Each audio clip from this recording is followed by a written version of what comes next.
Eu sou Mário Persona e essas são as respostas que eu dei aos que me perguntaram sobre a Bíblia. Você escreveu dizendo que não entende como Deus podia ordenar ao povo de Israel que matasse pessoas de outras nações. A sua dúvida demonstra que você tem um senso moral, mas eu pergunto, de quem você recebeu esse senso moral? Os animais não têm esse senso moral. Isso é uma coisa que os homens têm, por quê? Receberam de quem? Pense nisso. Apenas para deixar sua dúvida mais complexa, saiba que Deus não ordenava apenas a Israel que matasse pessoas. Em muitas ocasiões, Deus usou dos povos pagãos para aprisionar e matar os israelitas. E o desterro do povo judeu nos últimos milênios faz parte de um juízo que Deus lançou sobre esse povo por ter assassinado o Filho de Deus. Essas indagações suas surgem quando nós nos esquecemos de quem é o dono da vida humana. Quem é o dono da vida? Quem é o proprietário da vida? Quem é que tem poder para dispor da vida como bem lhe aprouver, como bem quiser?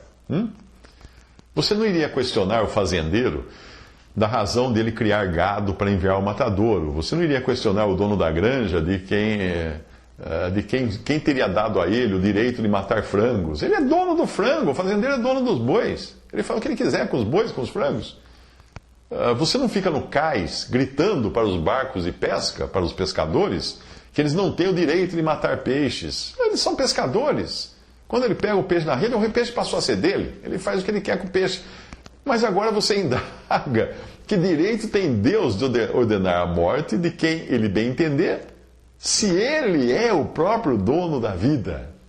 E o mesmo Deus pode responder a você na sua palavra. Ele fala assim: eis que todas as almas são minhas. Como é a alma do Pai, assim também a alma do Filho é minha. A alma que pecar, essa morrerá. Ezequiel 8:4.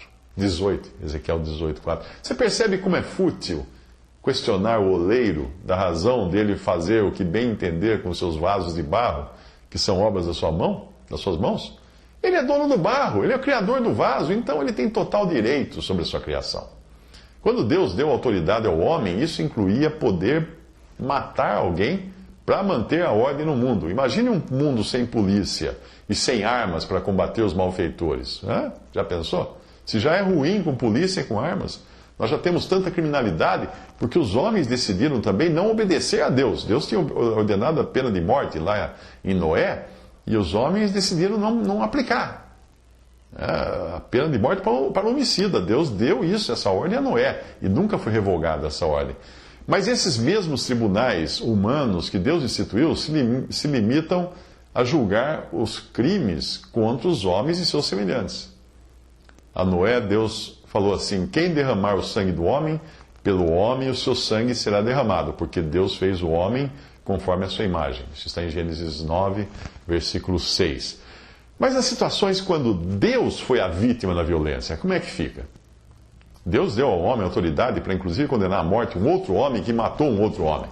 Mas quando Deus foi a vítima da violência, e Deus julgou que a idolatria havia passado dos limites, aí sim ele teve todo o direito de decidir assumir o lugar de algoz para eliminar aqueles que não queriam saber de se submeterem ao seu Criador, que queriam fazer qualquer coisa que quisessem com a própria vida, que pensavam ser deles. Mas não era de Deus, sempre foi de Deus a vida.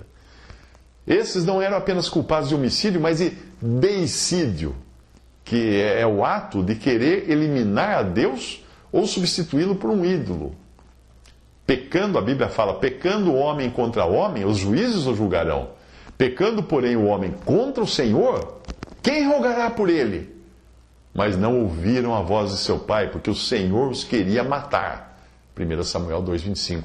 Antes que você ache que Deus não tivesse critérios na ordem que dava para eliminar determinados povos, que dava a Israel para matar certos povos, veja, por exemplo, que ele não quis que os amorreus fossem eliminados porque a sua medida de iniquidade ainda não tinha atingido o limite. Eles não estavam tão iníquos quanto seria necessário para merecer um juízo de morte. Deus ordenou ao seu povo que postergasse a tomada daquela terra, dizendo assim: e a quarta geração tornará para cá, porque a medida da injustiça dos amorreus não está ainda cheia. Gênesis 15, versículo 16. Hoje nós temos autoridades às quais nós devemos nos submeter, e elas andam armadas porque receberam de Deus o poder de tirar a vida de alguém que possa ser uma ameaça para pessoas inocentes. Toda alma esteja sujeita às potestades superiores, porque não há potestade que não venha de Deus. E as potestades que há foram ordenadas por Deus. Por isso, quem resiste à potestade, ou ao poder, ou à autoridade, resiste à ordenação de Deus. E os que resistem trarão sobre si mesmos a condenação. Porque os magistrados não são terror para as boas obras, mas para as más. Queres tu, pois, não temer a potestade? Faze o bem e terás louvor dela, porque ela é ministro de Deus para o teu bem.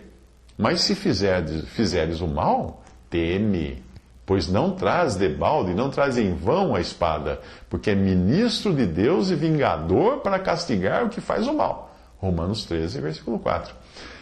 Que direito tem Deus de fazer isso? Como eu já disse, a vida pertence a Ele.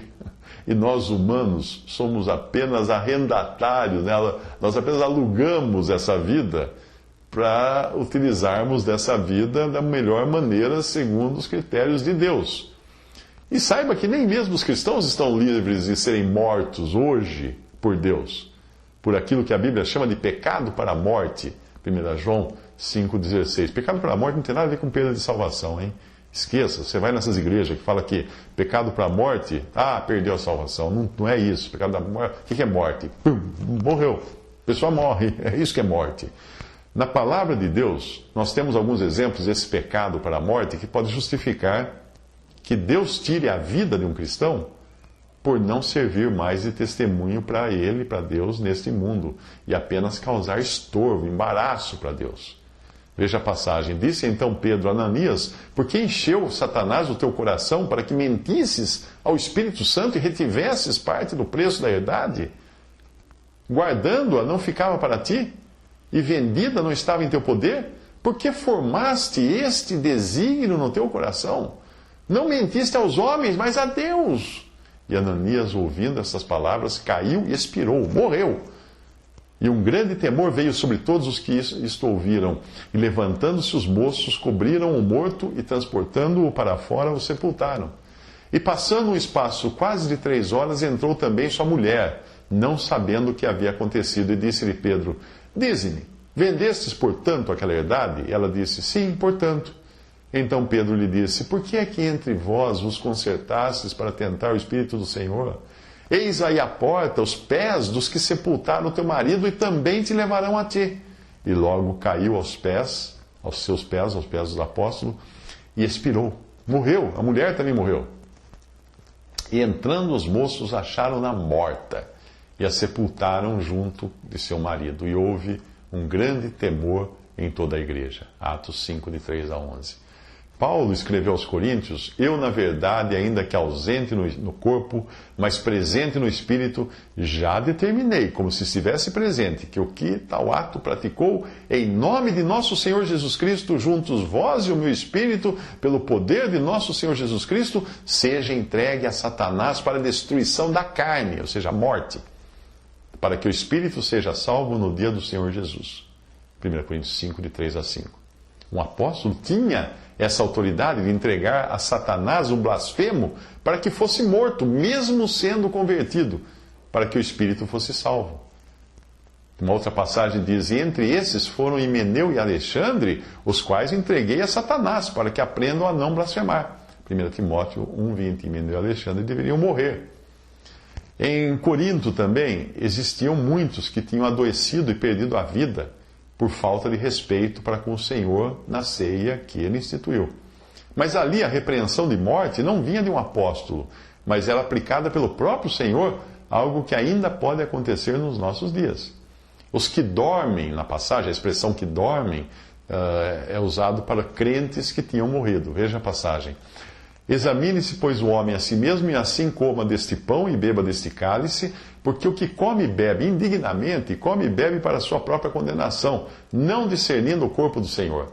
Por causa disto, há entre vós muitos fracos e doentes, e muitos que dormem. Porque se nós nos julgássemos a nós mesmos, não seríamos julgados, mas quando somos julgados, somos repreendidos pelo Senhor, para não sermos condenados com o mundo. 1 Coríntios 11, versículo 28 ao 32. Visite respondi.com.br. Visite 3minutos.net.